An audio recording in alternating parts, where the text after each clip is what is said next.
எனக்கு மௌத்த கொடுன்னு சொல்லி கேட்கக்கூடாதுன்னு சொல்றாங்க.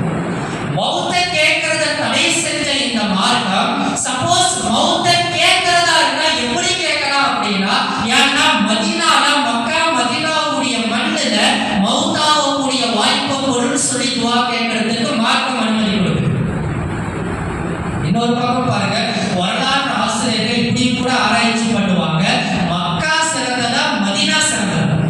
அதிகமான வரலாற்று ஆசிரியர்கள் உலமாக்கள் சொல்லி காட்டுவாங்க மக்கா நகரம் தான் சிறந்தது, மக்கால காபத்துல்லா இருக்குது, அதனால மக்கா தான் சிறந்ததுன்னு சொல்லுவாங்க.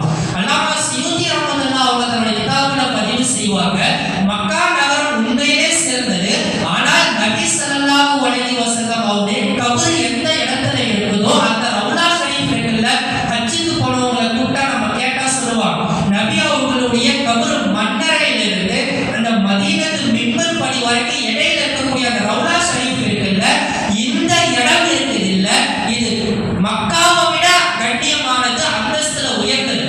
அதனால நபி ஸல்லல்லாஹு அலைஹி வஸல்லம் சொன்னாங்க, நபி ஸல்லல்லாஹு அலைஹி வஸல்லம் அவங்க இந்த ரவுலா ஷரீஃப் இருக்குல்ல, இதுல தொழுகிறது சொர்க்கத்துல தொழுகிறதுக்கு சமம், சொர்க்கத்துல ஜன்னத்துல் ஃபிர்தௌஸ் சொர்க்கத்தினுடைய ஒரு பகுதி இந்த ரவுலா ஷரீஃப்னு சொன்னாங்க. பாருங்க, அன்றைக்கு அல்லாஹ்வின் நல்லடியார்களே, அப்படிப்பட்ட முஹம்மது நபியை நாம ஈமான் கொண்டிருக்கிறோம். அந்த முஹம்மது நபியை பற்றி நாம பேசுறோம். எந்த குர்ஆனை பற்றி பிடித்த சமுதாயத்தை அல்லாஹ் கைவிட மாட்டேன்னு வாக்குறுதி கொடுத்தானோ, எந்த முஹம்மது நபியோடு இரண்டரை கலந்து இருந்த எல்லா பொருட்களையும் பரக்கத்துள்ள பொருட்களாக அல்லாஹ் மாற்றினானோ, அப்படி நாம இருக்கும் பொழுது நம்ம நபி ஸல்லல்லாஹு அலைஹி வஸல்லம் அவர்களை நாம பிரியம் கொள்ளும் பொழுது, நம்ம நபி மேல ஸலவாத் சொல்லும் பொழுது, கிதாபுகள்ல பதிவு செய்யப்படுது, நபி மேல ஸலவாத் சொல்ற ஒரு அமல் போதும் அவருக்கு ஈமானோடு மௌத் வந்து கபர்ல கேள்வி கணக்கு இல்லாம சொர்க்கத்துக்கு போய்வார். அன்றைக்கு அல்லாஹ்வின் நல்லடியார்களே, இந்த முஹம்மதுங்கிற பேர் இருக்குல்ல, இந்த முஹம்மது நபி அவங்களுடைய வாழ்க்கையினுடைய சுன்னத்துக்களை, நபியுடைய செயல்பாடுகளை ஒரு மூமின் 24 மணி நேரம் வாழ்க்கையில எந்த சூழ்நிலையில் நபியை விட்டு பிரிஞ்சு போய் தனித்து வாழவே முடியாது. நல்லா யோசிச்சு பாருங்க, தாயுடைய கருவறையிலிருந்து டெலிவரி ஆகி வெளியில வந்த உடனே குழந்தைக்கு நான் எங்க பிறந்திருக்கிறோன்னு தெரியாது. அந்த குழந்தைக்கு தன்னுடைய அம்மா பேர் என்னன்னு கூட தெரியாது, அத்தாவுடைய பேர் என்னன்னு கூட தெரியாது. அந்த குழந்தையுடைய காதுல முத சொல்லப்படக்கூடிய வார்த்தை என்னங்க?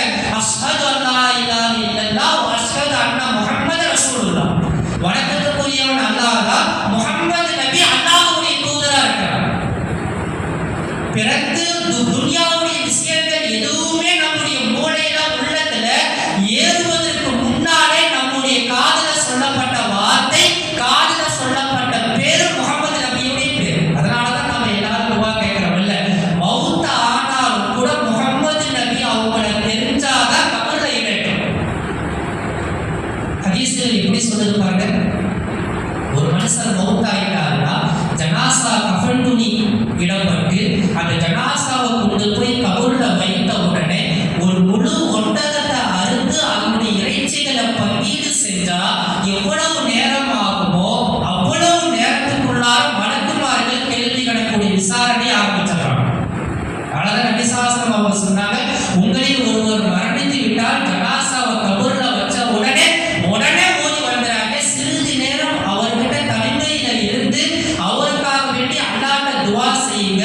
முழு உலகத்தையும் விட்டு பிரிந்து போன அந்த ஆத்மா, அந்த ரூஹ் கபர்ல தன் நிலை என்னவாகுமோ இந்த திடுக்கத்துல பயக்கத்துல இருக்குன்னு சொல்லி நபி ஸல்லல்லாஹு அலைஹி வஸல்லம் சொல்லி காமிச்சாங்க. பயத்துல திடுக்கத்துல இருக்கிற இந்த ரூஹை, நம்மளுடைய ஆத்மாக்களை, நம்மளுடைய உயிர்களை அல்லாஹ் தஆலா ஆசுவாசப்படுத்துறார். அல்லாஹ் தஆலா நீங்க பயப்படாதீங்க, உங்களுக்கு எதுவுமே நிகழாது அப்படின்னு அல்லாஹ் தஆலா சமாதானப்படுத்துறதுக்கு அல்லாஹ் எடுக்கிற முயற்சி என்னங்க?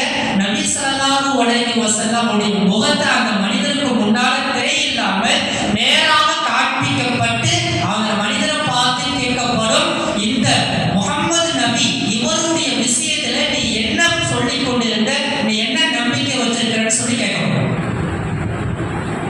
முஃமினுக்காக நமக்கும் நம்ம நபி முஹம்மது நபி ஸல்லல்லாஹு அலைஹி வஸல்லம் அவங்களுடைய வரலாறு என்னமோ, நாம அவங்க பிறந்தாங்க, அப்துல்லா ஆமீனாவுக்கு குழந்தையா வளர்ந்தாங்க,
என்ன?